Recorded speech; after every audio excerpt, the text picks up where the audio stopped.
遅いかどうか分かりませんが、配信を始めたいと思います。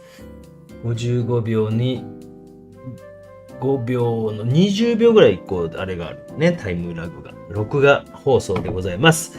おはよう。これ皆さん4人見てるということは、5か6に待機中。見れてる？同時視聴者だった。変わったな。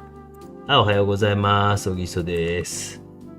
今日ですね、勝手に公募展の締め切りがございますので、ぜひぜひ、たくさんいた方が、おっちゃんは面白いので、生物ということで、ひらがなですね。定例の土曜日の配信を始めたいと思います。今日はね、弟の誕生日やねんけどね。無事3歳になりました。いやー、今もうるさかった。カナヘビを逃がした言うて、ブーブーブーブー言うてました。ちょっとお兄ちゃんを描こうと思います。弟の誕生日やから、弟描けばよかったなと思ったんですけど、今描きありしながら気づいてしまいました。で、昨日ですね、ミッチ元気？ミッチ元気？ニコさんも、横浜 M さんもおはようございます。よいしょ。ちょっとね、昨日、台風どうですか皆さんの方は。もうこちらはもう何にもないです。もう今もうめちゃくちゃ天気で、アホみたいに、どういう点かな。もうカラッとしております。カラッと。まさに台風一過って感じ。アクリルかなしまった。ちょっとね、始まる、皆さん集まるまでちょっと形を取りながら、あれしておこうかなと思います。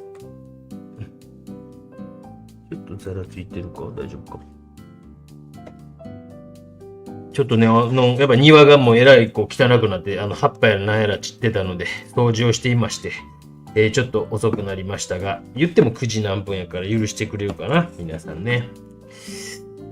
いや、もうすごい、風でした。正直言うとね、こちらはね、おとついの朝、めっちゃひどかったです。ビュービュー、僕は動画とかも撮ってたんですけど、すごい風やな思って。皆さん、ニコさん、ゆずみかんさんもおはようございます。赤坂さんもおはようございます。みちみちさん、うちのちびありがとう、3歳になりましたよ。ね、2年前に配信をしてからもう3年経つのかな？線引けへんな。あと、昨日も質問とかいっぱい村田秀幸くんの、村田秀幸くんが自分で字幕つけてくれたんですよ。で、質問あったんですけど、ちゃんと答えれてないのもあったり、今日も朝もなんか来てて、ちょっと答えれてない部分もあってあれなんですけど、ちょっとひなさんかな？ひなさんから下手馬とか、いい線とか、悪い線とかがわからんとか、下手馬アートについてちょっとわからんとかっていうところがあったんですけど、あれね、ちょっとね、動画にするのはちょっとね、近現代の作家さんが多いから、特に現代の作家が多いから、動画にするのは難しいんですけど、なんか下手馬の考え方というか、一つの指標として考えてほしいのは、ピカソという作家さんがおるんですけど、で、ピカソという作家さんが、アフリカの、ああいうなんていうのアートとかに魅了されて、そういった作品とか作ってると思うんですね。岡本太郎とか。原始的なアート。で、ああいう純粋無垢ななんかものみたいなものが逆に今までのアカデミズムとは相反して、いくという流れがあって、っていうところが、なんていうのだから要は、今まであったものとの反作用として生まれてくるんですよね。でそれが20世紀の、90年代ぐらいとかに結構ヨーロッパとかでイタリアが結構多かったかな。エオンツォクッキとか、フランチェスコ・クレメンテとか多かったかな。僕は学生時代やったからその辺が一番。最近のアートのことを全然よく分かってないんですよ。村上隆さんの YouTube とか最近ようね、京都で展覧会やってはるからよう出てはるけど、めちゃくちゃやっぱ見識がすごいなと思って、やっぱ最先端でやりはる人は、ここまで知識もあって、やなと、いろんなもの、資本主義のことや何やら語れてすごいなと思いながら、なんか、その下手馬アートと呼ばれるようなジャンルとかっていうのは、そういうところからもうなんか生まれてきたりとか、例えばポップアートってなんで生まれたんかなとか、抽象表現主義がなんで生まれたんかなとかっていうのは、やっぱりそういう20世紀以前の美術に対する反作用的に生まれてきたところがあるんですね。だから、かっこいい線とかそういうのとはもっと真逆のところにあるような、だから僕が言ってるようなことが答えではいつも言ってますけど、なくて、ね、全くそれとはまた違うところにも実は、その時代時代の、もしかしてその人たちにとっての表現者それぞれにとっての正解があったりするかなと。僕はそういうのを学生時代見てきて、そういうね、自分自身で実体験としてそこに感動みたいなものが、ね、そういう制作とか、作品とか、おや、でけえとか、だいたいでかいからびっくりするんですけど、描くという行為を自分でする上においての感動みたいなものとかがなかったり、なんか実感みたいなものがなかったから、続けて、そういうことはやらなかった、自分なりの、なんか日本人として、なんか一つの、芸術の形とかなんかないかなといろいろ探っていったと。何を言ってるかよくわからんでしょ。何を言ってたかわからんでしょ。僕は僕なんですよ。だから皆さんは皆さん、時代は時代、流行りは流行り、いろいろあっていいと思うんですね。で、もう一つの質問で、先ほど今、5分前ぐらいにコメントで気づいたんですけど、ラジオっぽいなんとかメガヘルツさんみたいな名前やったから、ちょっと覚えれてませんけど、完成って小木曽先生にとっての完成はって言われた質問がありました。僕の中では、完成はもう本当に、まず締め切りです。で、今の、もうベストの状態が、自分の力とか、あとは、それに向かってこの絵をこうしていって、そして新しい実験をしていって、それで時間が来たら終わりというのが一番僕は圧倒的です。というところなんちゃうかなと思いながら、その方は2年間同じ絵を描いていて完成せんって言ってましたけど、私の場合はもう、飽き性なので、だいたいちっちゃい絵とかでは実験をひたすら繰り返すということで、こんにちは。元祖ヘタウムはセザンヌかな。僕はね、エル・グレコ。グレコがめっちゃ下手やと思ってるんですよね。僕はエル・グレコが元祖ヘタウマちゃうかと。この人の絵でもすんごい迫力あるんですよね。僕はセザンヌよりも全然エル・グレコはうまいかって言うたらなんか下手な気がするんですけど、僕は結構好きな。あれがなんかまたいろんな人に影響も与えてったりとかするんですけど、エル・グレコなんちゃう。1500年代後半、マニエリズムっていう時代の作家なんですけど、マニエリズムって様式美なんですけど、全然様式美じゃないんですよね。だからマニエリズムの作家として、扱われるけど、全然様式美化されていないという。彼自身の中で様式美化されてんのかな。僕はエル・グレコやと思います。セザンヌというのは単なる下手やと思う。うまいかというと、僕はなんかグレコちゃうか。思ったりします。ペイコさん、おはようございます。さつきさんもおはようございます。すみません、上の方の人たち。杉若さんも、名古屋雨の谷間ですと。のりおっちゃんさんおはようございますと。かめぽんさんも、青い小鳥さんもおはようございますと。けいこかんぼさんも先ほどちょっとコメント、何やったっけ。なんかありがとうございました。皆さんのコメント読んではいるんですけどね、ちょっと返せてなくて、お庭のちょっとですね、大掃除してましたんで。あと、クワガタの、だいぶもうクワガタもね、天に召されていく。お兄ちゃんが弟に喧嘩で言うとき、僕の中もう天国に行っちゃえっていうね、なんかね、喧嘩じゃないですけど、天国に召されていく。ノコギリクワガタくんが今日は天に召されていってました。コクワガタくんさんのメスも言ってました。ただ、嬉しいことに、今年はヒラタクワガタの幼虫が今んとこ8匹おりまして、ありがとうございます。カブトムシはもうええかなと思ってですね。テーマでございます。で、今日のこの、下書き終わりました。だいぶね、67人も揃ってきてダラダラと喋ってましたけども、テーマというか、その昨日の動画の村田秀幸くん、小松さんもウィズアルファさんもおはようございます。村上さんの対談のリハック面白かったよね。ここまで考えてるかっていうぐらいのもともと僕はその村上隆さんの本、芸術家企業論と、あと何やったっけ。あれ読んですごい僕は感銘を受けた人なんです。結構あれ美術界で批判的なのが多かったですけど、いやーと思いながら。あと僕個人的には村上隆さん好きで、で、まあ、なんていうの、まあ、あそこまでもちろんできへんし、で、やっぱりこう、あれだけのこう技術力って、なんか、まあ、それをこう人にやらせてるっちゃえばそれまでなんです。ジェストです。それまでなんかもしれないですけど、やっぱ言うても、ルーベンス買って、ね、工房持ってもうガンガン弟子に書かせてたし、ね、そんなん言い出したら、なんか、きりないんちゃうかなと思いながら、僕はもうなんか学生時代から、すげえなと思って。今回の京都の展覧会は僕は行けてないですけど、あれですね。六本木ヒルズは東京までわざわざ見に行きました。もう7年くらい経つのかな、あれな。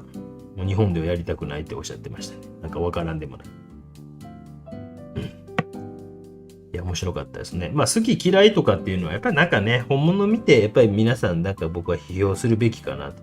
そう、昨日なんかクリスチャン・ラッセンの絵には、私は感動しませんっておっしゃってるコメントの方に対して、ぜひ直接本人に私の YouTube に言うんじゃなくてというふうにコメントしておきました。ね、僕もね、別に批判はしてないです。たまにこう、ネタでこう出すというかね、僕は皆さんから、ビソクリスチャン脱線やと言われるので、ちょっと今、はじめちょっとグリザイユという方法で描いていってます、ジェストでね。で、ちょっと今日は重層構造、昨日の村田秀之君の動画見られたという方は、重層構造という3層目って何っていうのを、飲み屋で聞かれて、めっちゃ答えに困ったんですけど、今回はこういうことですよと。で、基本的には、やっぱり油絵の具とかで重ねていくときには複雑にしていくということが前提やと僕思ってるんですね。で、複雑にこうしていく。で、油絵の具の持っている特性である透明感とか厚塗りみたいなものとかを活かしながらこう複雑にしていく透明感と厚く塗れたりとかっていうことね。っていうことを活かしながら構造を作っていく。レイヤーを重ねていくというようなイメージなんですけど、ちょっと秀之くんに対する一つのあれと、あとは混色ですね。混色、僕はあれ、ちょっと衝撃やったんですけど、混色っていうのはこの中でこうやってぐーっと混ぜ合わせていたら、なんかこう熟成されてくるというふうにちょっと思ってたっぽい節があって、ごめんなさいね。混色っていうのは色をパレットの上でここにこう塗っていく絵の具の色をもう作るということを僕は混色と言っていたんですね。間違われてた人、もしかして結構いたのかもしれんなと。その後コメントで、私もそう思ってたみたいな意見があったような気がするので、申し訳ございませんでした。グレコ大好きですが、下手馬って言われると確かにと思ってしまいます。そうでしょ？やっぱトレドっていう土地と、なんかやっぱギリシャ人っていうかね、なんか、時代っていうか、グレコだけなんか僕異質に見えて、で、やっぱこうピカソとかにも影響を与えてるんですよ、グレコって、エル・グレコってね。僕はなんかね、あの人下手馬やなと思ってたんですよね。トレドまでわざわざ見に行った時に、やっぱすんごいでかいし迫力あるんだけど、うまいかというと、ね、なんかっていうのはありますけどね。なんかこう、マニエリズムの作家さんの中ではちょっと異質な作家さんやなと思いますよ。ね。真中な陽子さん、小松忍さんも、ね、なんか LINE ごめんなさいね。ちょっと見てたんですけど、台風が一番来てた時ね。かといって何をしてるわけでもなく、だらだらと、ちょっと茶色を入れます。だらだらと部屋にいたんですけど、よいしょ。幼稚園も休みになってね、さすがにもう4日連続休みやから今日もまあいますわ。下でもダラダラしてやりがあります。人間がダメになっていく様を見ているようなお兄ちゃんがダラダラと、かといってなんかね、外も出れんと、ダラダラしてることを否定もできへんし、難しいね。人間がダメになっていく様を見ているので。よいしょ。後で聞いてミセスグリーンアップル歌ってもらおうか。最近うまいから。あーって言ってますよ。あー。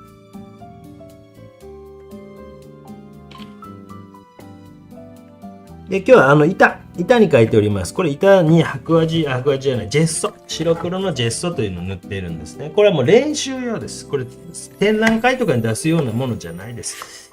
で、こういったものを、ですね、皆さんにお見せして、で、こういうのは大体こうですね、スペシャルサポーターの皆様にプレゼントしようということでございますので、よかったらね、スペシャルサポーターというメンバーシップよりちょっと高いやつですけども、1年に1回、なんかプレゼントしようかなと、応援してくださってる。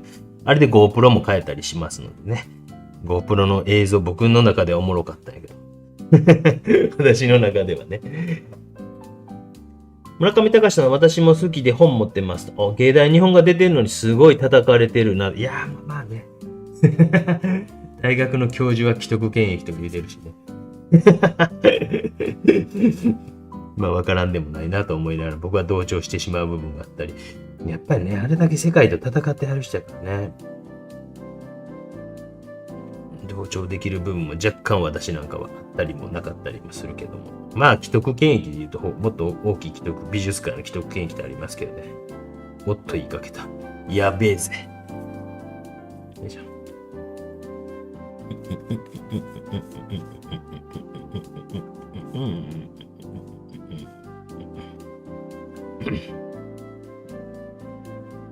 なんかこう、動画の中でもなんか、これは技術をもう存分にその村上隆さんのやつで存分にこれは出した作品ですとか、ああいうのいいなと思ってね、なんか技術っていうものはいらんみたいな、もうヨーロッパとの教育と同じようにしていくような風潮みたいな日本の美術教育にもあるんですけど、今どうか知らんですよ。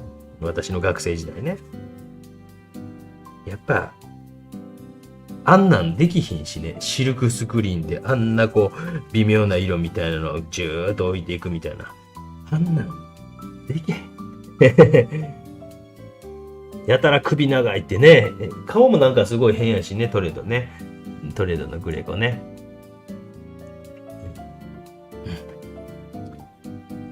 元祖下手馬。下手馬の画家っておるかな。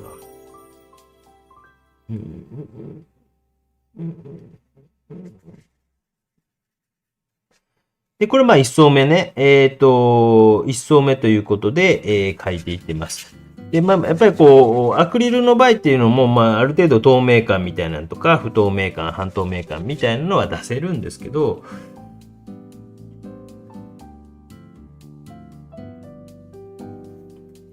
リハックってね、高橋さんっていう、プロデューサーの人が、もともとテレビ東京に貼ってね、で、YouTube でそのコロナ禍の時に、テレ東大学やったっけっていうなんか YouTube やってて、おもろかったのね。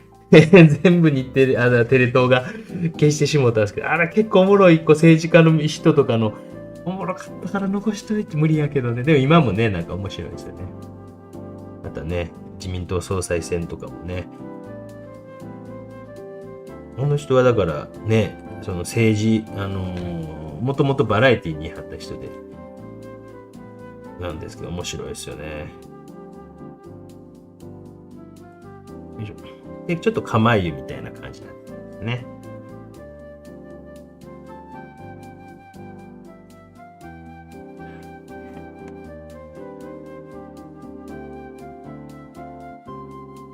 いや言ってももう本当にこう芸能人とかももうみんな YouTube 始めてますね。なんかね、木村拓哉さんまで始めたらもう勝てへんよね。勝てへん。ね勝てへん。もう勝てないもんですね。そんなもんね。TOKIO の松岡さんも始めてみたら、うわ、もう勝てへんもん、そんなもん。もうね、そんなもんね。どうせっていう。なんかテレビ番組みたいな感じですよね。もうね、スタッフもテレビの人やと思うから。となると逆張りをするおじさんのこのね、無印の T シャツでね、一枚でやるというね。何もメイクもせずにやるというこの、ちょっと庭掃除をして汗をかいて、ね、汗臭いって怒られそう。おっさんの汗臭いの気をつけろって怒られそうやから今風呂入ったんですけど。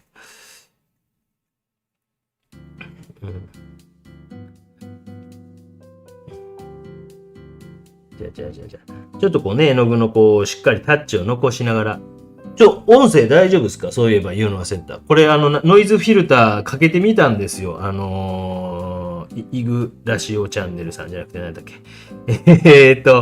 広瀬試験さんですね。簡単にはできたんであれですけど、それで試しにこうなんかドライヤーを使ってみたりしたら、ドライヤーは確かに音消えるんですけど、なんかこう、自分の声も消えてしまうような、フィルターを高性能かなんかにしたら、なんかそんな感じやったから、これでええんかなと思いながら。で、絵の具の厚く塗る、薄く塗るがわからんみたいなことをその村田秀之くん言ってたんですけど、例えば、こう一番正面を見て近いところとか、明るいところとかにこう中心的に今絵の具を厚く塗っていってます。人間の目ってどうしてもね、こういう厚いところ、明るいところって目行きやすいので、こういうところに乗せていきます。でジェストじゃちょっとこう、厚く塗ること難しいな思ったら、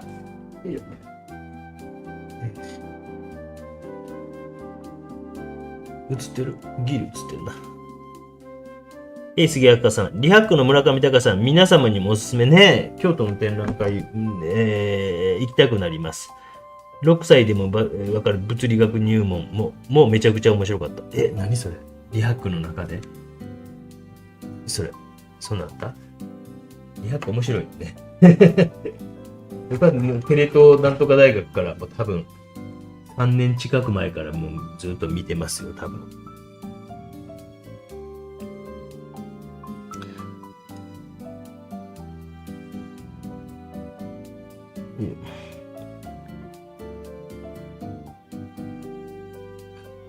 つくね、ちょっとね。英筆使いすぎた、失敗した。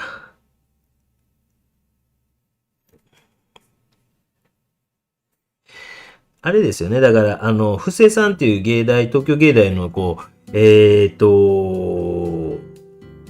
美術史の先生と、東大の斉藤先生っていう、リベラルね、の左翼っていうのリベラルの、先生がおられて、で、その先生とこう芸術について話す会かなんか、僕もそれもちろん見たんですけど、その中で、斉藤先生っていうのが村上隆さんは嫌いやと。僕一応大学の先輩になるから一応さん付けですみません。絶対繋がることないんですけど、村上隆さんのこと嫌いやっておっしゃってて、でそれを見た村上隆さんが、ぜひぜひ展覧会来て来られませんかみたいなんで対談がってなったというね。なんかこう、その布施さんと斉藤さんとあと高橋さんの、芸術についてのやつはちょっとねなんか僕は車の中で移動中にずっと聞いてたんですけど、映像見やんとわからんなと思いながらなんかそんな感じだったかな。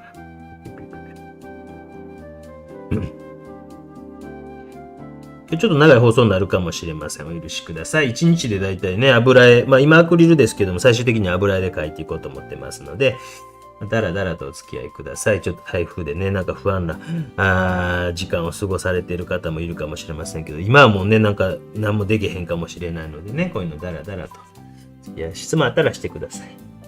下手馬といえばシャガール。シャガールもそうやね。あの時代になってくると、下手馬というか、なんかね、ちょっと次のもうステージへ来てるんですよね。元祖となると誰や、よ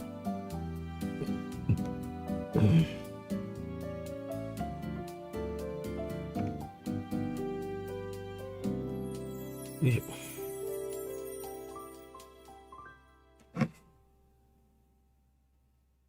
こう、栗材で描くことによって、こう、マテリアル、ね、物質をつける、絵の具のこう物質をつけるということを、集中的にこう、ちょっとやっていっております。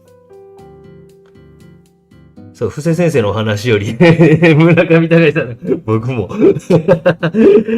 全然。その後、なんか、布施先生のなんか、YouTube で、ね、2、3日前か4、5日前にもなんか村上隆さんの話をされてたけど、途中でやめてしまった。見るの。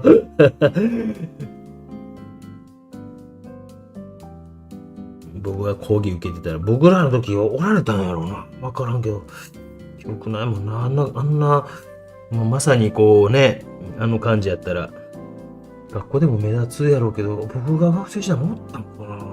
2000何年 ?5 年か6年。いや、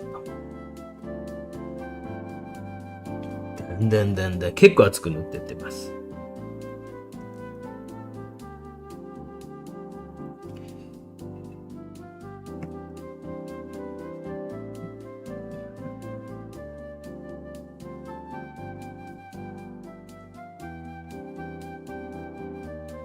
160人のスタッフを雇ってやるってね、ゾッとしますよ。もうなんか絶対無理や。一人楽。でも世界と戦うやったらそこまでせなあかんやなと思いました。なんか反省しました。よいしょ。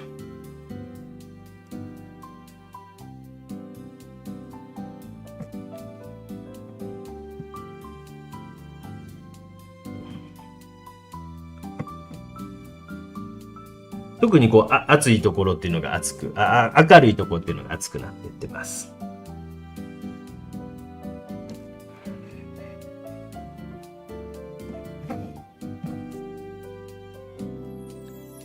光の方向としてはちょっと後ろから入ってるような、蛍光灯のこう風呂上がりのお兄ちゃんやと思うんですけどね。ちょっとこの設定が非常に難しいかなっていう風な感じがします。よいよ。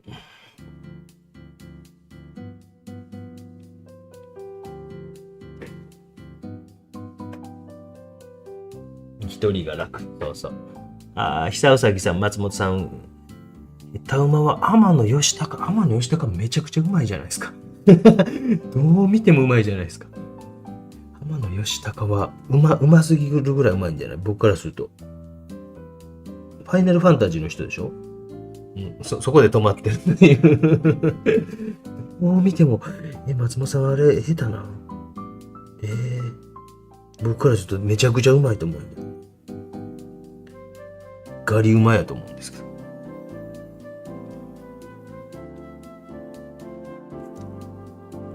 それぞれであっていいかなとは思うんですけど。よいしょ。漫画で言うと誰やろね、下手馬ってね。なんとか浦安家族。もうその辺も僕は漫画読んでなかったから。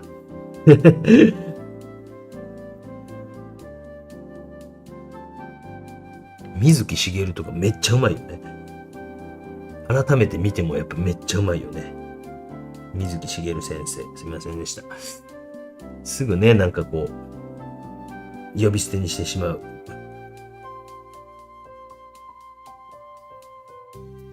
ね。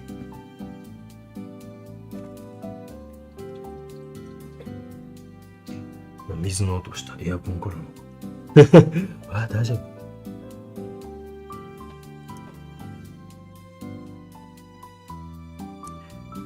なんか質問あったらしてください。アート関係なく質問、YouTube チャンネル見られること、アート関係なく普通の YouTube チャンネル見られることありますか？いや、本当リハックはめっちゃ見てますよ。リハック見てんのと、もう YouTube チャンネルじゃないけど、本当になんかね、TBS と、フジテレビの BS のニュース番組があるんですよ。なんちゅうやったっけ。特に TBS の方が僕は好きやね、なんかね。なんか、その報道番組はもうほぼ多分ウクライナの情勢とか、そういうのずっと見てますよ。ウクライナ、ロシアの方に今、攻め行ってんやとかね。トランプさんがなったらこうなるかもしれんねやなとか。やっぱなんか、最低中の最低限の知識は、僕らみたいなね、末端の人間でも知識としては入れとかなあかんかなと思うんで、そういうの見たりとか。僕、あと、あれですね、ニュースピックスも1年間のあれで入って払ってるので見てます。ニュースピックスって。YouTube でもチャンネルあるんですけど、本当のは年額で払うあれなんですけど、やっぱ、結構政治の話やら、とか。あと最近めっちゃ見てる政権伝論 TV ですね。はい。はい。政権伝論 TV という、元大王製紙の井川さんって方ね、ギャンブルで溶かした100億溶かした方と、あと佐藤なんとかさんっていう佐藤なんちゅったっけ、さんっていう人がどっちかちょっとガリガリ右寄りの方なのかなの、もう見るし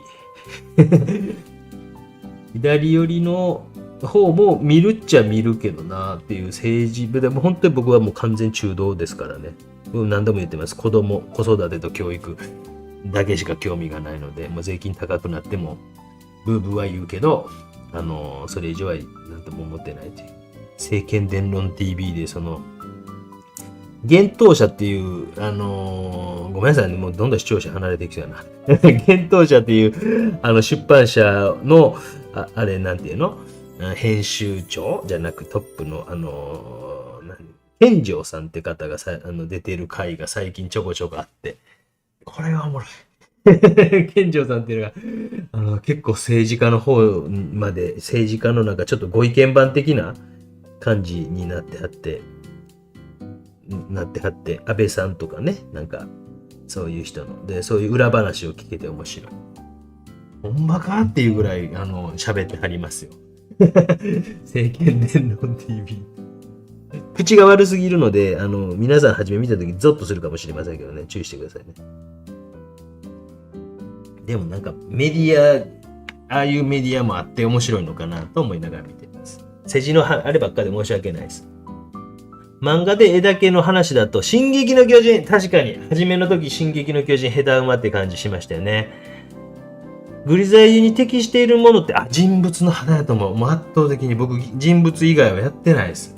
グリザイユの方法に関しては。いや、増えてますよって何がかな。杉若さん。グイーンサーガの画集持ってます。天野義高はうまうまです。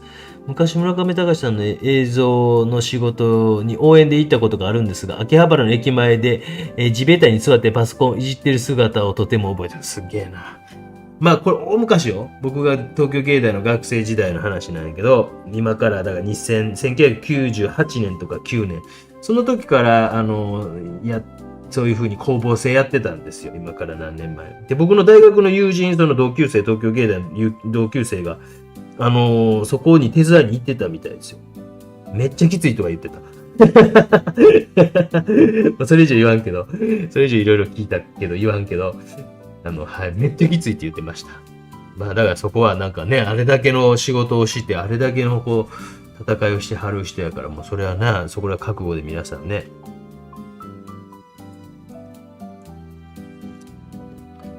1998年か9年からそうやったみたいですよ。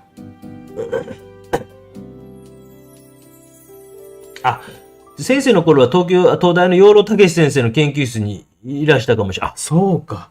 養老先生はなんか非常勤で来てて、大学院の授業かなんかやったかな。学部の何年生かなんか解剖学の授業何本か取ってって、最後受けれるみたいなんで、僕確か大学の4年生の時に受けれたと思うけど、まだそんなに養老孟先生がバカの壁を出したばっかりぐらいの時やったから、受けなかったですね。今思えばめっちゃ後悔してますね。今やったら絶対受けてるな。僕の4年生の同じ教室で一緒に絵描いてた子は、養老先生の授業を受けてやったなと思って。もうどっちかというと養老先生の授業を受けたくて芸大入ったって言って、普通の国立大学を一回卒業して就職して、それで東京芸大受け直して入った人やったんですよ。という感じで、一層目ちょっと書いてまいりました。ね、今日なんか質問飛び交ってていいですね。お答えありがとうございます。アクリルの場合、すぐ書いてしまうので、ぼかしが難しいのですが、ぼかしが今、諦めてます。僕も諦めてます、ぼかしは。はい。アクリルでぼかすのは。なんかリターダー的ななんかね、これスロードライング、ブレンディング、メディウムとかっていうのあるんですけど、僕はちょっと使い勝手がようわからんで、諦めました。まあだから僕はもう油絵で、アクリルはアクリルでまた例えば現場とかってスケッチで描くときに、なんかこう油絵に近いような表情で描きたいなっていうときに使うたりとか、なんかこう、そういう使い方したりとかして。まあなんかアクリルでガチッとこう描いて、古典とかに出すようなのって、まあ水彩的に描くのはあるけど、油絵的にこうグラデーションとかつけるまでの仕事っていうのはやってないですね。よいしょ。ちょっとね、出て。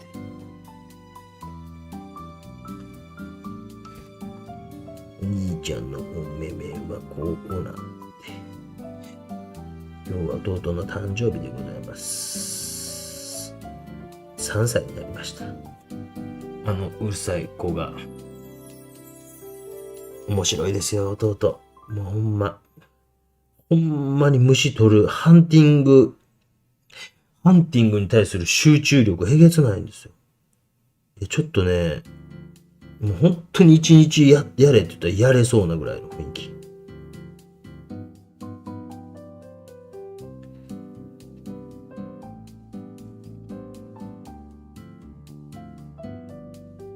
また喧嘩になってる。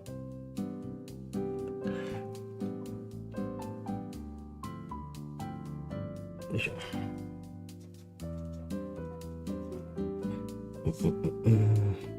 台風ね、本当なんか被害なかったですか？宮崎とか、僕報道を見る限りは宮崎が一番なんかあれだったですけど、他地域の方々大丈夫でしたか？もう本当はうちは全然、庭の、木の葉っぱがわーなってるぐらいで、特に問題ないです。で、今から行く地域の方ね、まだ油断せんといてくださいね。昨日、おとついぐらい、何日か前も言いましたけど、夜とかにね、田んぼとか、おじいちゃん、見に行かんでってちゃんと止めてくださいね。皆さんの仕事ですよ。おじいちゃんが田んぼ見に行ってくるわとか言うたら、もう行かんといてじいちゃんってちゃんと止めなあかんよ。本当に。もう見に行っても無理やから。心配になる気持ちはわかるけど、今行っても何もできへんって言って、止めてくださいね。よいしょ。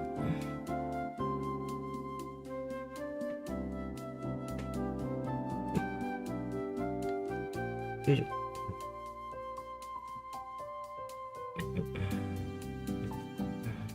まあ、ちょっと一層目的な感じですね。ちょっと唇に関してはね、赤系の色ってね、なんかこう、グリザイから描くの難しいんですよ。僕からするとね。僕はね。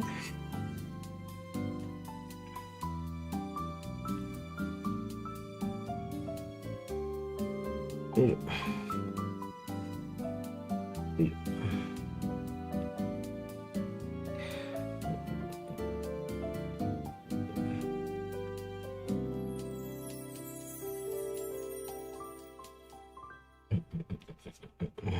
ちょっと本当長い放送になってしまうかもしれません。もし質問あったらね、遠慮なくこうしてください。ちょっと今見れてませんけどね。お兄ちゃんの花の下から光る。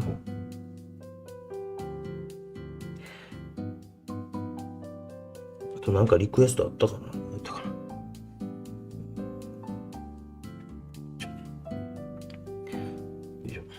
やっぱね、硬い感じになってまいりますもんね。この辺ね、なんかね、カクカクカクとなってしまいますもんね。後でこう、油絵とかで少しこう、柔らかくしていこうかな思ってます。まだ一層目をちょっと描いていってますけど、厚く塗るところとか。てんてんてんてん。よいしょ。台風まだ関西来てない。うわー、明日来そう。うわー、誕生日おめでとうございますと。あ、漫画太郎先生や。そうやね。そうやね。トークおめでとうございますと。だかな。村上隆さん、あちこちから叩かれて心折れないのもすごいし、本読んでいろいろ考え方知ると本当にすごい。いや、まあ、ね、叩かれててもやっぱりあれだけこう、ね、支持してくれはる人もいるからやないですか。もう本当になんかね、嫌いな人は嫌いやろうけども、まあね、本当にこう叩かれない人なんて大谷翔平君ぐらいでね、やっぱり日本人はどうしてももうゴッホと呼ばれる人に幻想を抱いていて、みんなゴッホになれ的な空気がありすぎるんちゃうかというのが、ちょっとドライヤー使ってみますね。音どうですか？出ました。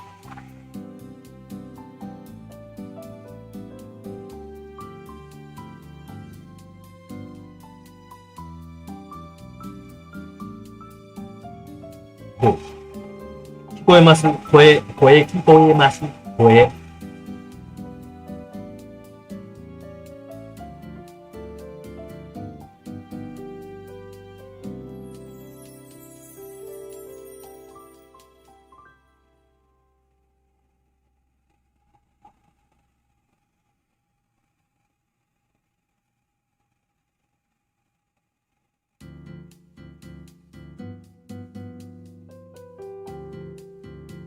よいしょ。どうでした？雑音入ってました？声も入ってました？ブーは消えてました？マーフェイメイ、フェルメイさん。これはあれですよ。声かけとかじゃないですからね。僕もこんな日頃やってるわけじゃないですからね。何度も言いますけど。まあ皆さんにとか1日でとかそんなんやから、なんかコメント見ると、こうかけみたいな風に捉えられてしもたらあれですけど。で、2層目ちょっと色とかつけていこうかな思うんですけど、まあ、例えば、こうね、グレーズ的な、水を多めにして、グレーズ的な、ちょっとこう、こうかけとかじゃないですよ。でも1日である程度こう、なんていうのかな。でこういうところなんか、こう、絵の具のね、こう、透明感ある、水を多めにした透明感のあるの。おさやさん何？嬉しい。ありがとう。子供たちに、あれ、お兄ちゃんの誕生日会も今日やるんですよ。あれなんで、来週の5日なんで、もうありがとうございます。もうおさやさん、ちょっと、展覧会行けへんでごめんね。アイスクリームのなんかケーキが欲しいとか言うとるから、アイスクリーム。まあ、ちなみにもう誕生日プレゼントは前借りの前借りの前借りぐらいまでしてたりとかするので、もあげませんけどね。うちはもうほんと、前借りの前借り。絵本とかを買いに行こうかなんて話はしてますけど。最強図鑑が欲しい。まだそれかい。で今これ2層目をちょっと描いていって、まずこう、例えば油絵の具とかでも僕なんかはこういう風にグレーズ的なことをして、ちょっと茶色と赤とかもうちょっと黄色が欲しい。プロミウム、これがないわ。イエロー買わなあかん。ジャンゴンさんで買わなあかん。よいしょ。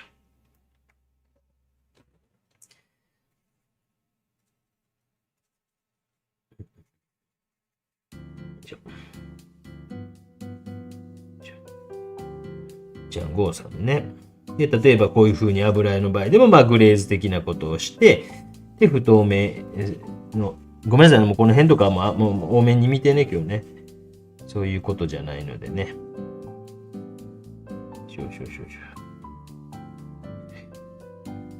うすると、こう、絵の具の、ここ鼻のとこ、絵の具が、あれやね。あ、声が聞こえて、ドライが聞こえた。ほんますごい。ドライヤー聞いてた早くやればよかったね。ありがとうございました。ごめんなさいね。ちょっと赤みがかりすぎてるけど、こうね、こういう微妙な色をグレーズとかするときは油絵の方が僕はやっぱり圧倒的にやりやすいんですよ。理由は簡単で、拭き取れたりするからね。拭き取ったらすごいムラっぽくなるんです。すごいね。じゃあ声に関しても普段とあんま変わらないですか？今僕喋ってる声とか。黙るともゼロになる。すごいね。ノイズフィルター。大丈夫でしたか？で、例えば今ね、グレーズとかして。そうやったんや。消えた。よかったよかった。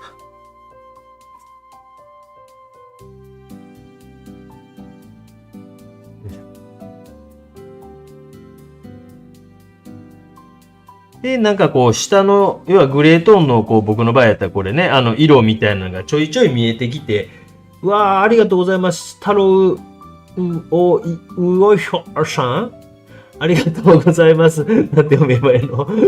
太郎、おいかさんありがとう。なんか、何やったっけ ?31 のね、アイスダンチャル。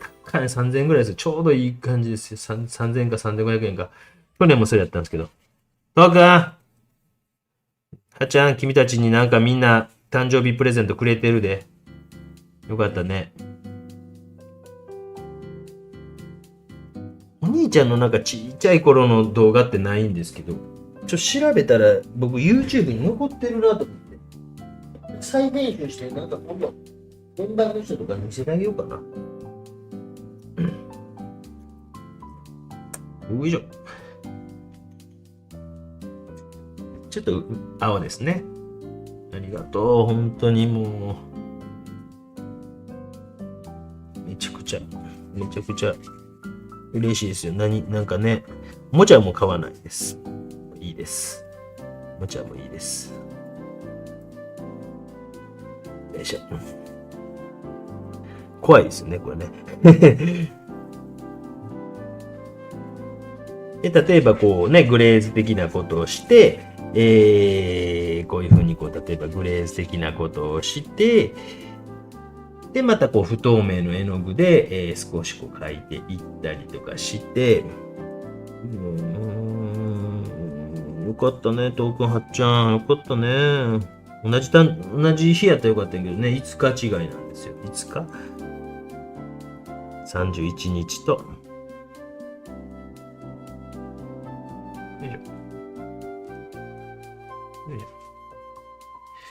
まあ、僕ら学生時代はこうやってこうアクリルってまだこう保存とかがその大丈夫なんていうのは結構よく言われてました。大丈夫なんていう感じでって言われてて、まあできて間もないことじゃないけど、まあ、まだできて20年ぐらい、今も30年、もう50年ぐらい経ってきたかな。で当時のこう、結構クリームなんてとかって言う人いて、多分今もいるかもしれんけど、僕自身が自分で描いた絵が保存状態すごいね下地に塗ったやつ、意外と良かったんで、もう本当に、いよいよ時間ないとか言う人は、僕はいいんちゃうかなと思ってたりしますよ。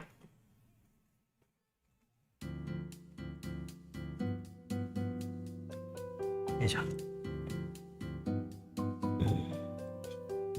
油彩の下地にはアクリルとアキーラどっちがいいですか？どっちがいいんですかね。アキーラやったことないから。わからん。背中さんお疲れ様でした。どっちがいいんですかね。まあ、ただカチッと固まるのはアクリルな感じは。アキーラはやっぱりちょっと乾きが、まあでも、同じような感じでしょうね。アルキド樹脂絵の具やから、まあどっちでもええっちゃええんかなとは思うけど、僕はもうなんか自分自身の作品がもう長いこと、あれでね、ずっとやってきてるから、油絵で白味でってやってきてるから、まあそこはあんま変える気はないんですけど、どうなんですかね。まあそれも含めてなんかね、キーラ僕この間上げた動画が人生で初めて使ったんでそしてそれ以降一回も使ってないので、お、誕生日なのゲーム買って送ろうか。いらん。チリチリちゃん。君いらん。君、チリチリさん、ややこしいわ。村田秀之くん。昨日の動画なんか皆さんおもろかったみたいで。居酒屋でね。居酒屋で話してたやつ。よいしょ。40何歳のおっさんの会話を皆さんね。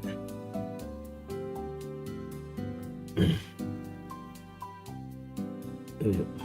いらん。ゲームとかマジでいらん。もう、ゲームなんか買うとずーっとやりそうで、もう、ゾッとするわ。もう、なんか、虫取りさせてるがましや。特にお兄ちゃん。そして喧嘩なるねん、もう絶対。もう同じもん2個ないとあかんから、いらん。もう絶対やめてな。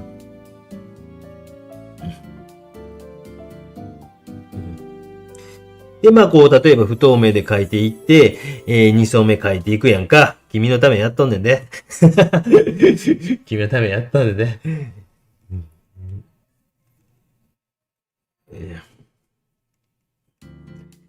で、さっきグレーズして、こう、なんかこう、絵の具がこう入り込んでいったような色とかが、またこう、不透明の絵の具とか油絵でもね、こう描いていったりすると、こう、どんどんこう、この、なんていうのマチェルの中に入っていってまうわけよね。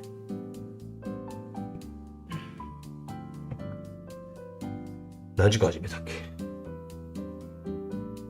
50分。今日多いね。嬉しい。久しぶりになんか、120人台なかなか超えれんかった。130人って久しぶり。嬉しい。泣きそう。泣かへんよ、絶対。これチリチリさんが昨日の動画ですよ。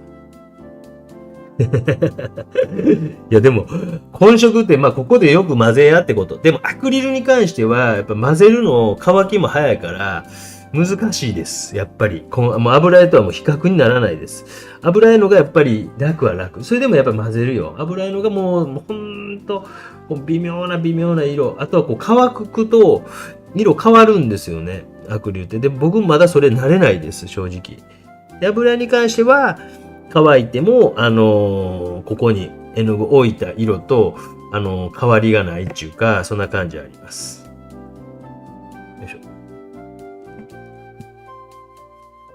君のためやったんだ。もう、な。で今、2層目の仕事をしていってます。3層目がわからんっていう、僕にとっては謎の質問やけど。簡単に言うと、本当に絵の具を複雑にしていきましょうやっていうことよ。それが不透明とか透明とかによってね、絵の具の油絵、君の場合油絵の質問やったやのから、中にはね、透明水彩と、油絵とアクリルと、結構一緒くたんに考えてやる人いると思うんですけど、全く違うもんですからね。もう全く。どう言うたんかな。将棋と囲碁ぐらい違う僕も分かってへんのにな。ちゃうな。競馬と、競輪ぐらい違う。これ分かりやすいんちゃう？競馬と競輪ぐらい違う。どっちがどっちとか言うわけじゃなくてね。競馬と競輪と、で、アクリルが競艇もう違うものや。それでもね、一般の人には、ギャンブルはギャンブル、公営ギャンブルは公営ギャンブルっていう捉え方するのかな？わからんけど、もうそれぐらい違うんですよ。画材って。今の例え合ってたかな？正解だったかな？で、こうやって2層目描いていって、色を例えばつけていって、よいしょ。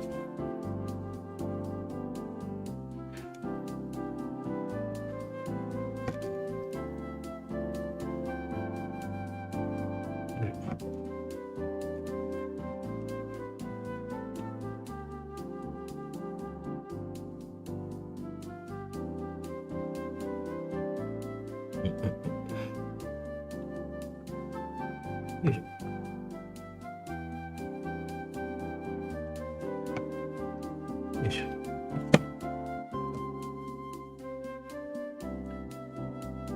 アクリル絵の具の場合はこうやって、ちょっと薄い絵の具の層とかをかけながらももちろんできるんで、半透明の絵の具とかをかけながらね、できると。HM さんもおはようございます。例えるとわからなくなります。アクリルは乾いたらね、透明感がなくなります。透明感出したかったら、ジェルグロスポリマーメディウムとかこういったものとかを入れてあげたり、水代わりにしていってあげたりとかするといいかなというふうに思ったりとかします。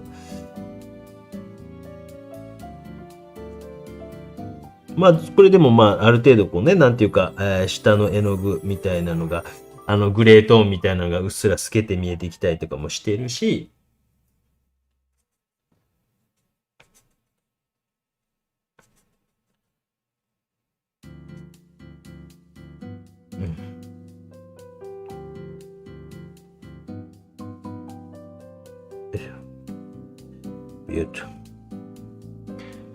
もうやね、ほんと。もう子供がやいのうるさいわね、ほんとね。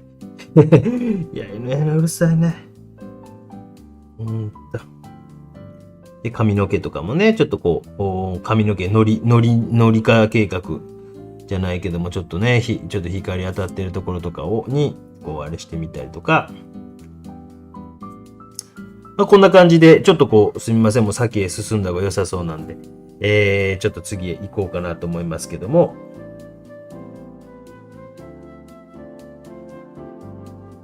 こういうふうにどっちかというとマットになっていくのがどちらかというとアクリル絵の具かなという感じがいたします。それで、まあ、ここから油絵をちょっと使っていこうか。もうちょっと髪の毛だけ、もう少しだけやってから次に進みます。フリーなのがしっかり筆にね、洗って水つけてぐちょぐちょぐちょとしてください。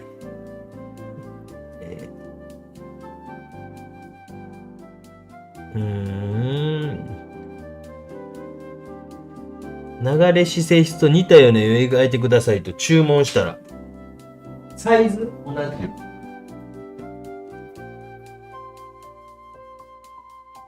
今300万。あのサイズでね、300万。300万です。安いでしょ。村上隆さん1億とか言ってた。安いでしょ。300万。軽自動車ぐらいですよ。安いでしょ。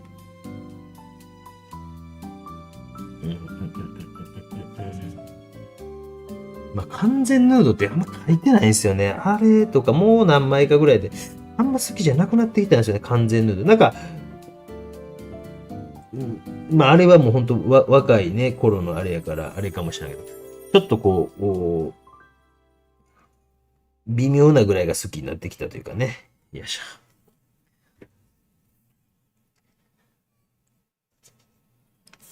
もうちょっと髪の毛かい。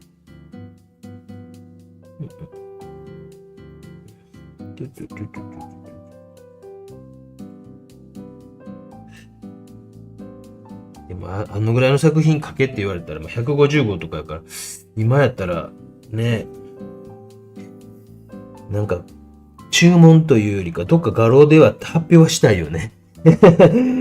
ね、それのためだけにこう人のためだけ書くのは結構タフな気がするね。タフっていうかもったいないね。また泣いてる。うるさい。もう本当にもう。まあアクリル絵の具こんな感じで、2層目、を描きました。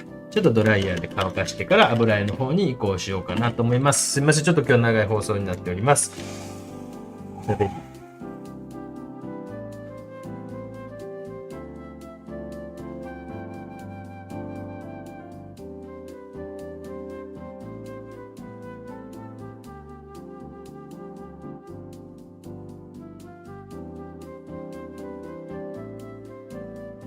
あ、そう、喋っていいんか。2層目で半年止まってる証明写真会が。あ、あれな。あれがこの状態だと思ってよ。あれがこの状態。あなたの証明写真会が。ね。君のあれ。よいしょ。よいしょ。パレットごとちょっと入れ替えますので、少々時間ください。そして下では大喧嘩をしております。喧嘩なのかわかりませんが、自分の誕生日にまた喧嘩してます。さっきはカナヘビが逃げたって言って号泣しておりました。で、まあ、あと本職についてなんですけど、うわ、危ない危ない危ない、よいしょ。これね、透明なこっちがテレピンとポピーオイル。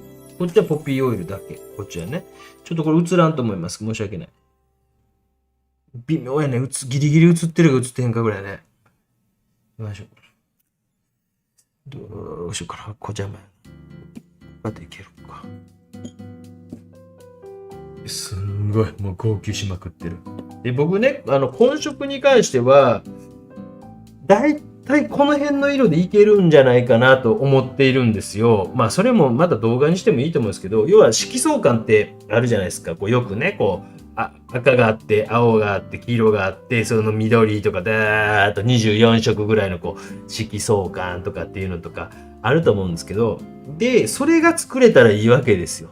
ただ、透明水彩については、それを混色して作っていくと、汚くなるんですよ。で、油に関してはある程度、例えば白とかを足してできたりして、で、大体僕はこの辺の、まあ、黒、まあ、ローアンバーバーントシェンナ、コバルト、ウルトラマリンがあればいいんですけど、ちょっとないので今、ウルトラマリン。あとカドミウムイエロー、カドミウムレッド、まあ、コバルトグリーンとかは、まあ、このフタロシアニンブルー、フタロブルーみたいですね。あとマゼンダ。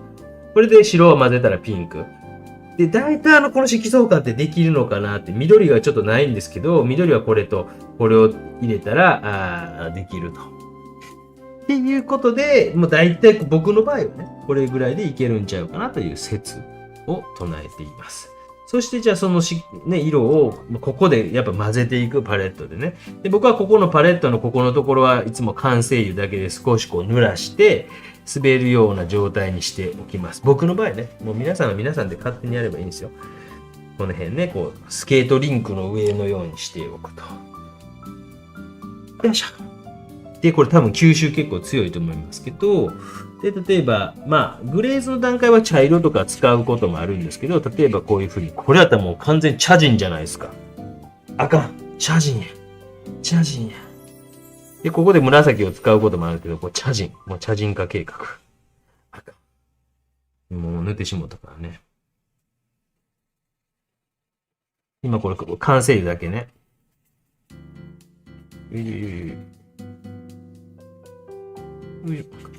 おお、日焼けしたね、お兄ちゃん。これグレーズとかグラシっていう風に言いますね。グレーズ、グラ。透明の絵の具をかけていくこと。完全に日焼けしたお兄ちゃんになりましたけど、ね、でちょっともうはみ出してもええかなぐらいの感じとかでね。完全茶人かけ。で、これはちょっと茶人すぎんな思ったらこれ拭き取ると。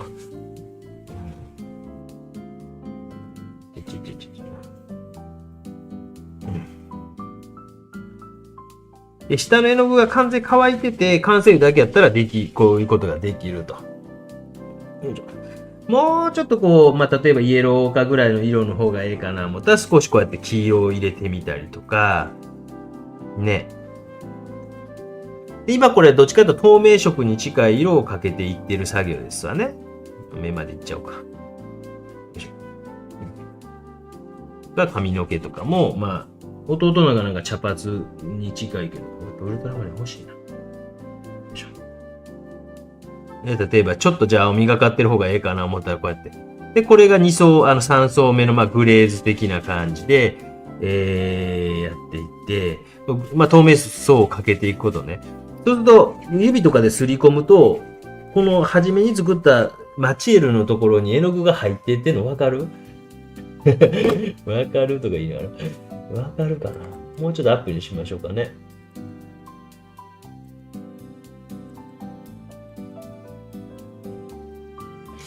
ちょっとこう絵の具がマチエルに入っていってるのが分かるんちゃうかなと思います。これね、見ると。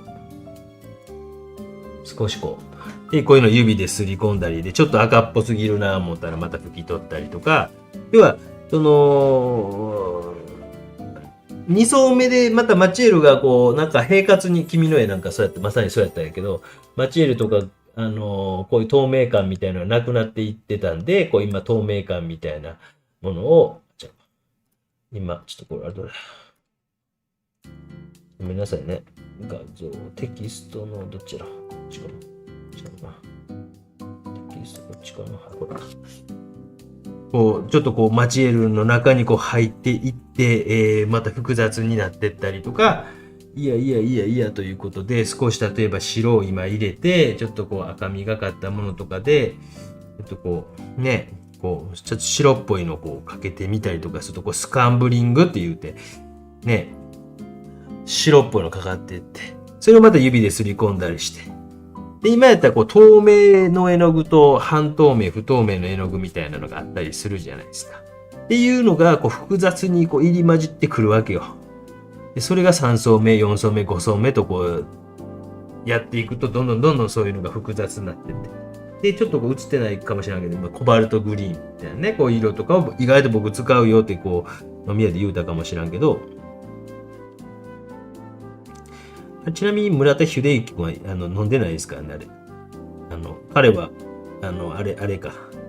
アルコール、何やったっけ、僕はどんどん酔っ払ってってますけど、ノンアルコールの、あれはビールでしたからね。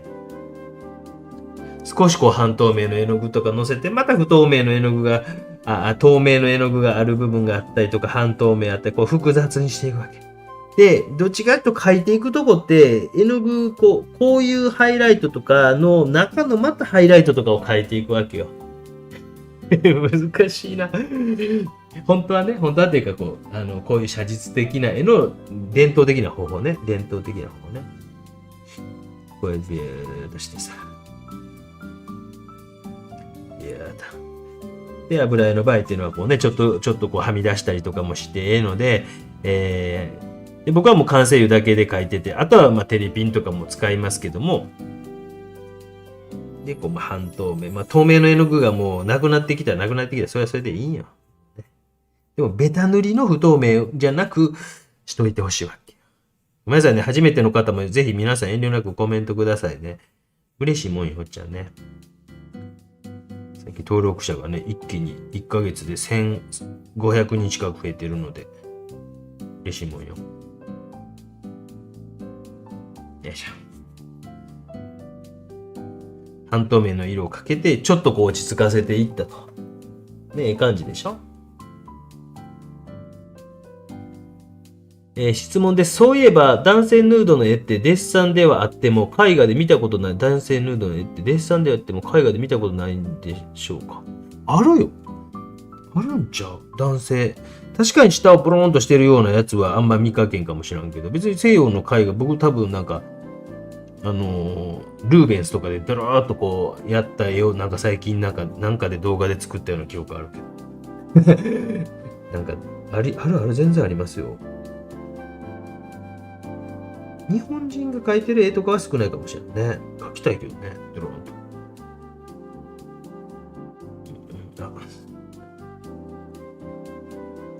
ちょっとこのバーンとシェンナがちょっと強すぎたね。それでこの段階でこう、もうちょっと拭き取ったりとかして。ごめんなさいね、パレットの今色はあんま見せれんかもしれないけど。ね透明の絵の具をググググググググググググ。そうすると下のマチエルと、また上に乗せているマチエルと、こう不透明の絵の具、半透明の絵の具、透明の絵の具、複雑になっていくでしょ。で、そういう風に複雑にしていきたいわけよ。わかるかい？なんかお腹空いてきた。わかる？スカンブルと透明と、あれの、杉若さんがものにしたいと。グレーズはまあグレージングオイルみたいなの売ってて、まあそれ使われる人も結構いると思います。あとは、何やったっけ、ダンマル系のやつと、本とかにはダンマル系のものとかで、パンドルとか、ああいったものとかで、っていうのは書いてあったりする本とかあるんですけど、僕個人的には、樹脂系の絵の具ってどうしても乾き早いから、こんな風に拭き取ったりなんかっていうの途中でできへんから、僕個人的には、やりにくいです。だから僕はこういう風に、もう完成油とテレピンだけで書いてます。多分本によっては多分そういう風に書いたんちゃうかな。ただなんかこう、やっぱり昔の絵とか、ダンマルとかでなんかこう、夏場とかに絵の具がこう乾いてきて、ペリペリっとなったりとかした経験があるんですよ。なんか。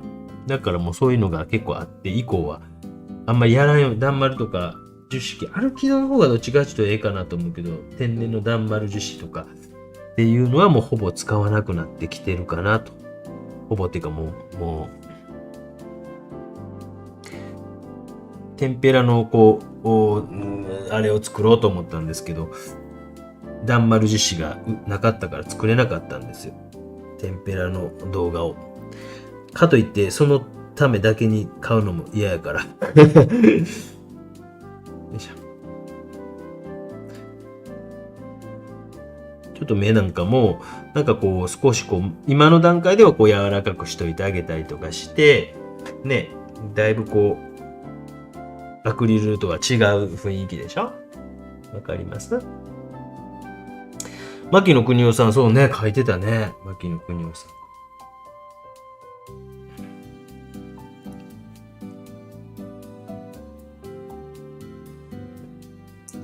ん。よいしょ。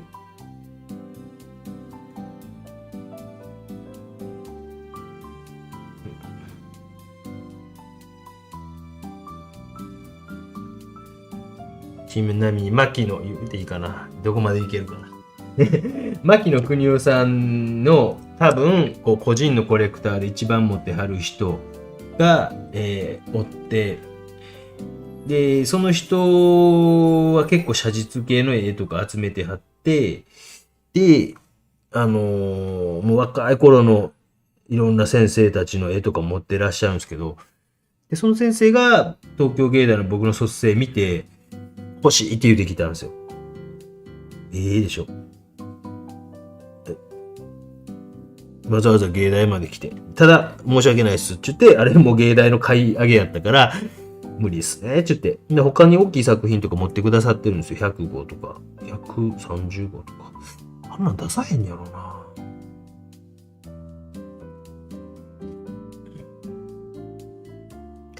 その方は多分日本で個人コレクターとして一番牧野国を持ってると思います。もしかしたら図録とかにその所蔵が個人像って書いてあったりとかして、名前までは書いてなかったと思うんやけど、画集ちゃんと見てないけど。よ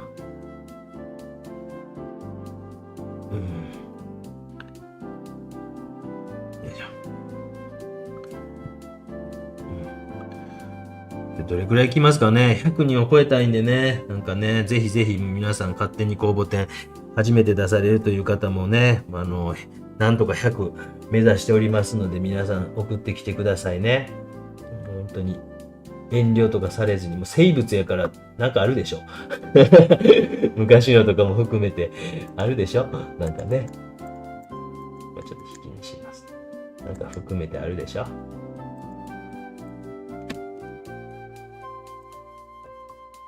よいしょ。ちょっとパレットの混色見せれんで申し訳ないですけど、よう混ぜてるんですよ。僕これめちゃくちゃ早くこうね、皆さんにとってはめっちゃ早く見えるかもしれないですけど、やっぱね、ここの混色が結構大事なんですよ。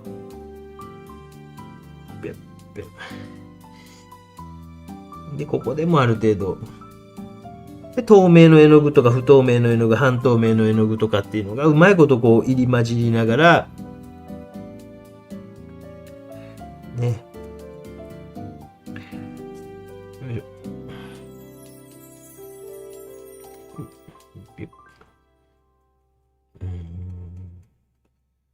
ちょっと筆のさばきをで見せていく絵にしていこうかな。よいしょ。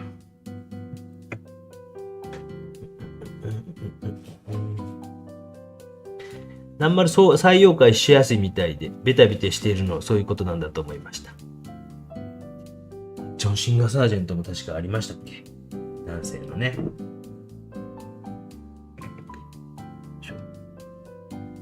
僕らも学生時代はなんか、どちらかというと、アルキドとかはあんままだなんか速乾剤にようやく使われだしたぐらいの感じやったから、あれですけど、どちらかというと、ダンマル樹脂溶液が主の、あれやったかな。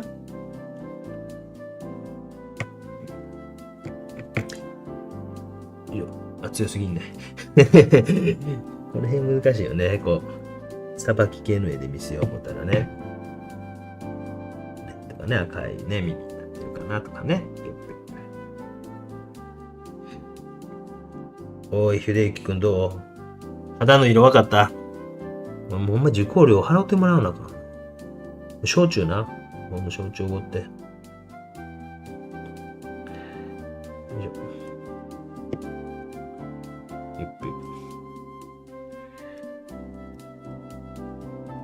パレットを大きく見せるか。ね、こう迷うとこやね。混色を見せるか。筆さばきを見せるか。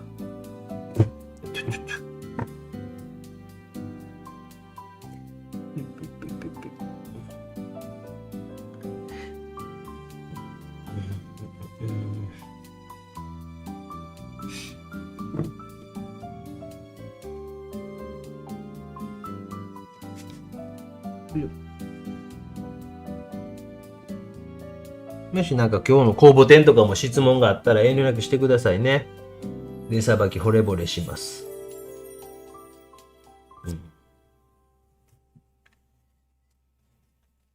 まあここにこう細かい描写とかをしていくのもまあ難しいところはあるんですけどね。よいしょ。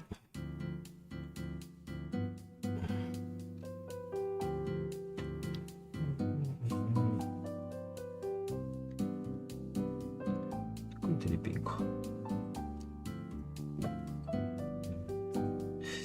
ちょっと長い放送になってますけども、まあ今日はちょっとこう構造をより分かってほしいのと、混色、ここでね、めっちゃ、こう、色作っとるんですよ。めっちゃ、ただ、早いからね。これはもうほんと真似せんでね、みんなね。もう真似せんこっちゃよ。もう本当に。初めの頃は僕のもう20倍、30倍ぐらい時間かけてから、もうゆっくり混色して、こうかな、この辺にあれがあって、もうちょっとこうかなとか、っていうのをこう作る練習をぜひぜひしてください。よいしょ。嬉しい。140人台までいった。今岡さん、内側から光って。なんかちょっとね。よいしょ。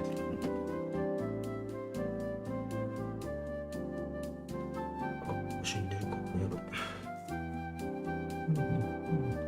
で、また本当にこれ乾いたらまたこれにグレーズとかして同じようなことをちょっと繰り返していくんですよ。もう本当に。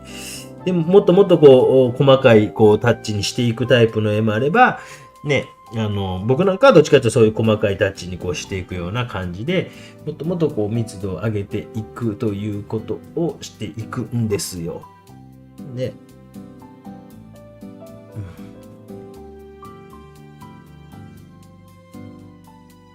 で、油絵の具の持っているこう、魅力というかね。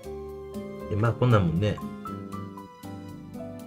油絵の具の持ってるこう透明感とか不透明感、あとは可塑性というかね、こうちょっとこうこのネトーとした絵の具でこう少しこう、粘土をやるような感じ、このとこでちょびちょびちょびって絵の具とかを動かしたりもできるしとかね。ぜひぜひ今日はね、まあ日曜来週にかけてちょっと編集して可能な限り水木金あたりを目指して、公開できたらなと思ってます。一応ね、水木金あたり。で、また年末もね、可能ならば、勝手に公募展年末もやれたらなと思います。この辺なんかこう。で、こういう風にまたマチエール作ってたら、下の絵の具とかがまたグレーズした時、下の絵の具ともまあ相まってまた複雑になったりとかね。できましたね。よいしょ。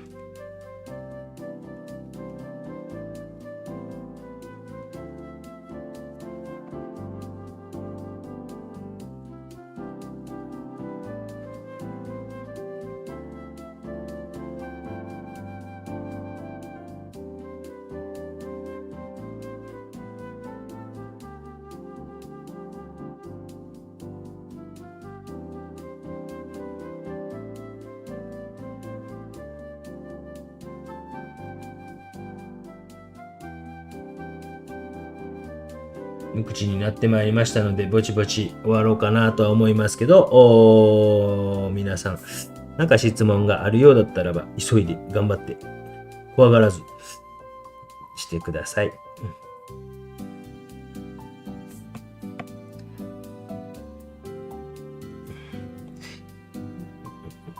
星印、乾いてない絵の具の上に描くと、下の絵の具が混ざってぐちゃぐちゃになってしまうんですが、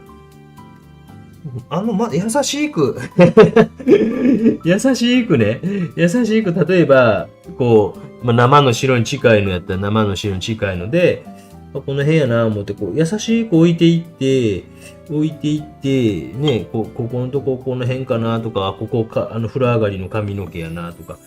で、周りの絵の具と少しこう、あれしていったりすれば、そんなぐちゃぐちゃならないですけどね。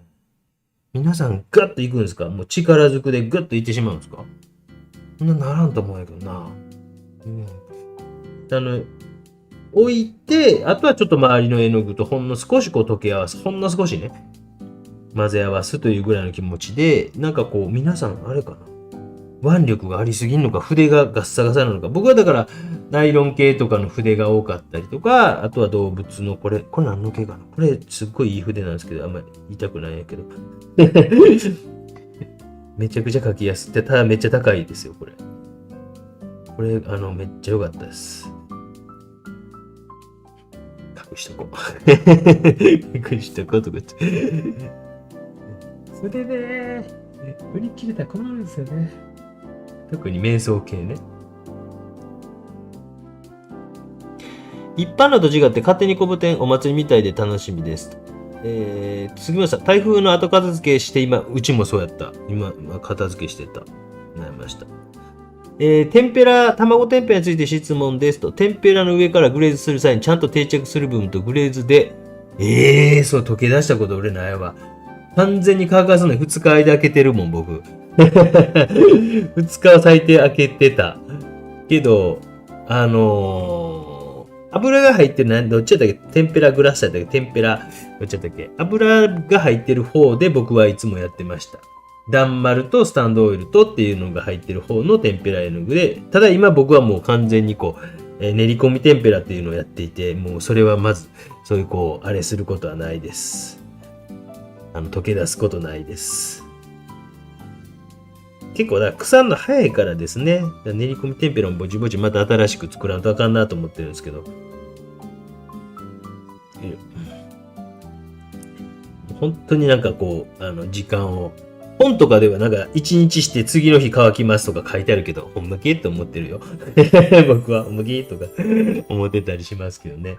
ちょっと怪しいなと思いながら見てます。ほんまに1日だったら乾いとると思って、絶対2日は間開けるようにしてました。ほんまけとか思ってます。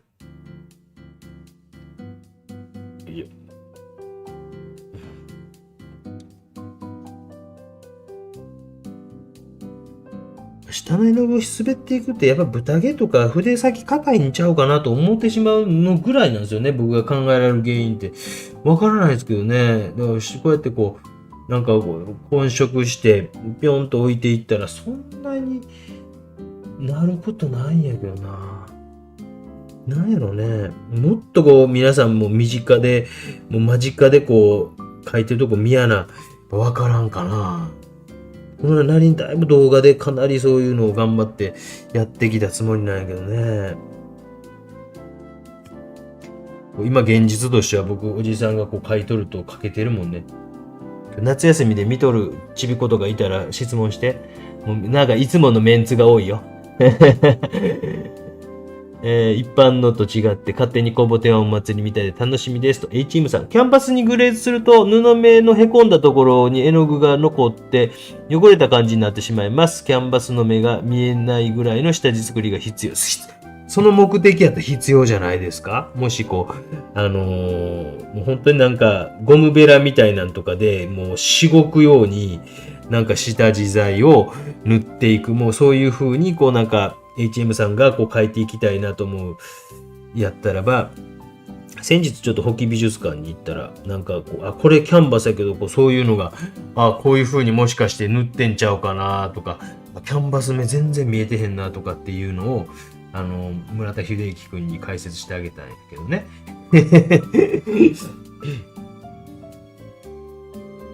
よいしょ。島村先生とかめちゃくちゃうまいな思って、もうほんとにびっくりしました。うわ、これどないしてこのキャンバスとか、ゴミ先生のこの、黒のベタ塗りとかも全くわからなかったです。あの辺はもう僕でももちろんわからんもんあります。皆さんもね、なんかそんな、すべてを僕は分かっているというわけじゃ当然ございませんのでね。で、この辺ちょっと光が入ってきてるなとかっていうところが、ね、髪の毛に濡れてかっこいいイケメンやな。なんかサッカー選手みたいね。サッカー選手みたいなって言うね。この辺のなんかグレートーンすごい綺麗にいきましたね。そういうもんですよ。全部がうまいこと今の段階やったら言ってへんけど、ちょっとずつこう、この辺ええ感じにいったなとかそういうのが。で、ちょっとこうね、絵の具置いてみてこのぐらいかなとか。かっこいいね。日本代表みたいな顔したんだ、これな。ずっとダラダラ YouTube 見て適当とか言うて適当言うとる。ちょっとね。ヒカキンとか言うとる。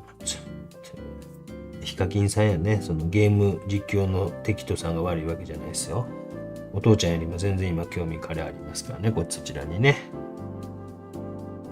で、少しこう筆のね、こう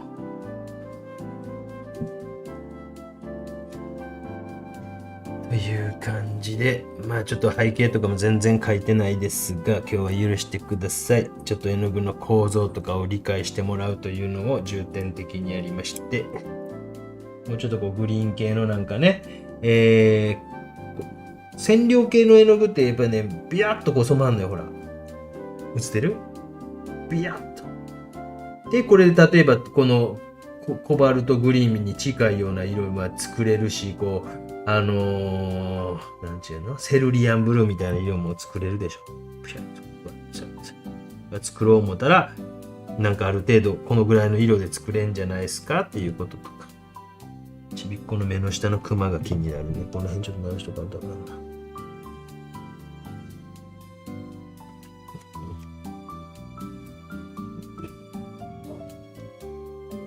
だからなんか青系とかそういうこう染料系の使った筆に関しては、白なんかもちょっと映ってないと思うんですけど、こっち側で混色せずに後ろ側で混色してるんですよ。僕の場合ね、こう染料系のこういうのとか。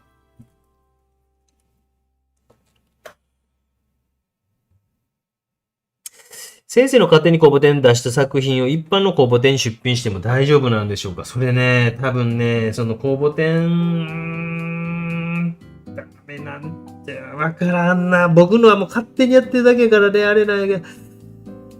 それはどっちなんとも言えへん。僕がこうそれを判断することじゃないからね。向こう側が判断することやからね。だから船外でこう公表されへんにやったらいいんですけど、僕のは船外も公表されるから、逆やったらいいんですよね。先にどっか違うのに出していたやつを僕の方に出すのは全然僕自身はええんやけど、言ってることわかります？じゃこさん。それがこう SNS とかで発表したりなんかっていうことがダメということも結構あるからね。その辺は僕じゃなくてね、向こうの方に聞かれるとええかなと思うんやけどね。すいませんね。なんかね、それね。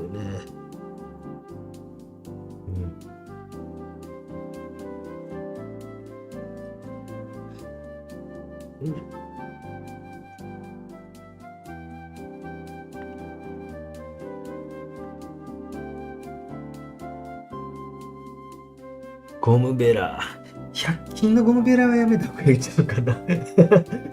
ホームセンターとかに売ってるちょっと幅広のこう本当にゴムベラのがええと思いますよ。100均のやつよりはと思いますけどね。鼻の穴黒黒病はね、皆さんこうやってベンってつけちゃうんですけど。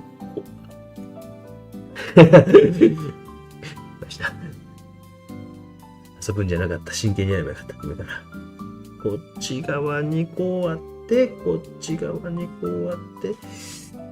今、お兄ちゃん鼻毛生えとるな。早く直したらな。お兄ちゃん鼻毛が生えとるな。100均のゴムベラじゃなくちゃんとしたホームセンターの行って、ある程度ええの買った方が、白亜かなんか僕作るときに、ゴムベラ、僕自身がこんなん使ってるって多分映してると思うんですけど、ああいうので、そうやないと、なんか、って僕は思ってしまう。わからないですけどね。そういうのをこう皆さんもね、こう絵を見て、こう美術館とかどうなんしとんやろなとかって見てあげて判断ことできて、実際それがね、うまいことそのままいくかわからんけど、そういうのもなんか美術館に行く醍醐味の一つなんじゃないかなと思います。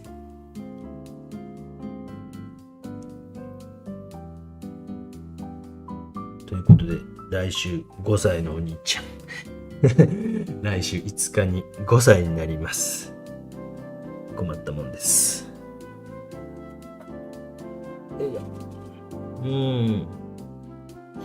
かわいい。出遅れました。トークの誕生日もありがとうございます。僕が言うことじゃないけど。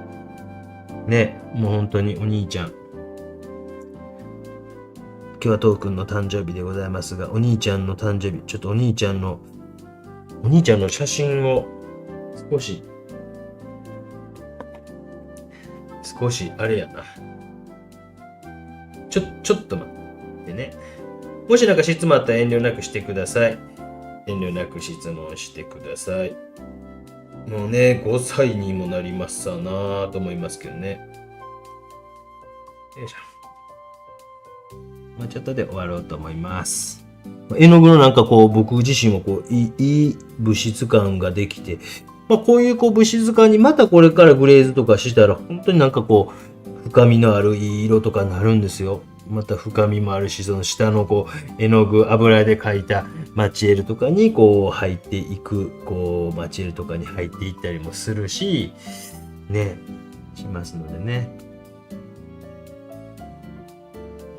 よいしょ。なんかお子さん描いた絵って言うたら僕なんかやっぱ、今やったらね、石黒先生とかもお嬢さん描かれてたりとか、いろいろあるんですけど、島村先生の昔こう、題名なんだかな、潮祭、お嬢ちゃんがこう耳に、貝殻を当ててる島村信之先生。ぜひ画集ね、島村先生の画集どっかあるかな。あれですけど、そのお嬢ちゃんの描いた絵が、僕その時保木美術、あれ確か前田漢字大賞展ってやつで、一等賞を取って絵なんですけど、の絵見た時に、うわ、すげえなと思って。確か僕も一緒に出してたんちゃうかな。覚えてない。まあちょっと輪郭とかも少しこっちの絵の具とかぶつけてあげたりとかして、こう少し輪郭を揺さぶってあげたり。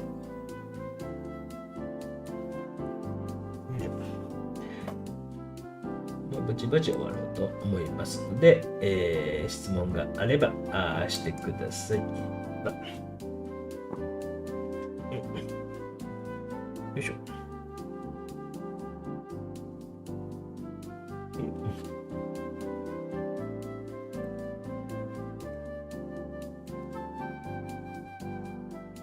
お兄ちゃんも来週ね、本当にあれですけど、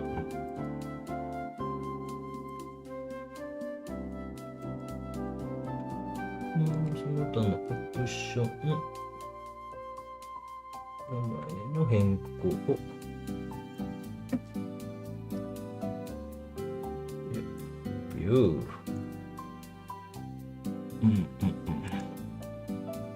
お兄ちゃんイケメン結構絵の具の今回は筆致というものも大事にしていったような絵です。あとはこう濡れた髪の毛みたいなのと、あれもちょっとテーマにね、濡れた髪の毛でちょっと光が強く当たって、普通の髪の毛よりも光が強くなるというね、水やから髪の毛濡れた水みたいなのが、っていう状態を描いていったりとかしていってます。ありがとうございました。こう、今日はスーパーで、あれ、なんだっけ。31のアイスクリームを買いに行けますので、31のアイスクリームを、皆さんナイスパーデンですね。おさえさんも頑張って搬入。個展がね、もう来週、ありますので、おさえゆうのさんの個展。京都の方中心に大阪、逆に言うと、搬入の日が台風やったら、もうあと台風一過で一時めちゃくちゃ暑いと思いますけど、晴れるので、まあそこは逆にええんちゃうのと僕なんか思ってしまうので、その辺プラスにね、考えて、学職人の方、仮学職人の方おられると思いますので、ぜひ仮学職人の方、あんまこき使わんようにしてくださいね。腰とか癒しそうな雰囲気の顔されてたから、あーとかって言って、正雄さんによろしくお伝えください。京都僕も行けませんけども、よいしょ。うわ、楽しかった。よいしょ。最後にお兄ちゃんちょっと今から9月の6日、10月かな ?10 月ぐらいのちょっと素敵な写真あるから最後ちょっと紹介させてください。よいしょ。よいしょ。日本サッカー日本代表みたいな顔になっていいね。よいしょ。秀之くん分かった？なんとなく分かった？ここにね、ちょっと青とか入れるとなかなかこう、ペッペッペッとか。秀之くん分かった？君のために今日やっとったんやで。お前ね。秀之くん。ちょっとやりすぎたなと思ったら周りとかね、こうちょっとこう青いのがなんか映ってるなと見えたから。よう、秀之くん。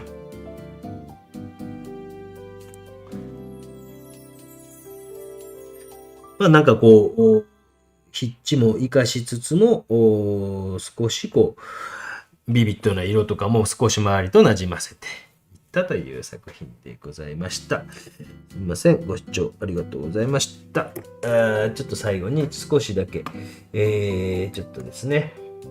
楽しみと。学職人正雄元気ですと。本当？大丈夫？腰やしそうやけど。姉が車出してくれます。今日、そうそう、誕生日パーティーですね。そう。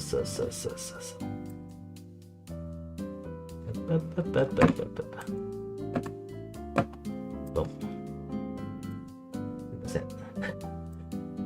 いきなりドンと来てすみません。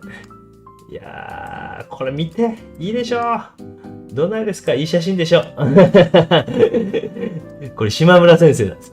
うわー、いい生まれてね、1ヶ月ぐらいの、もう退院して間もない頃の島村信之先生と、うちのお兄ちゃんが、という写真を最後に、島村先生すみません。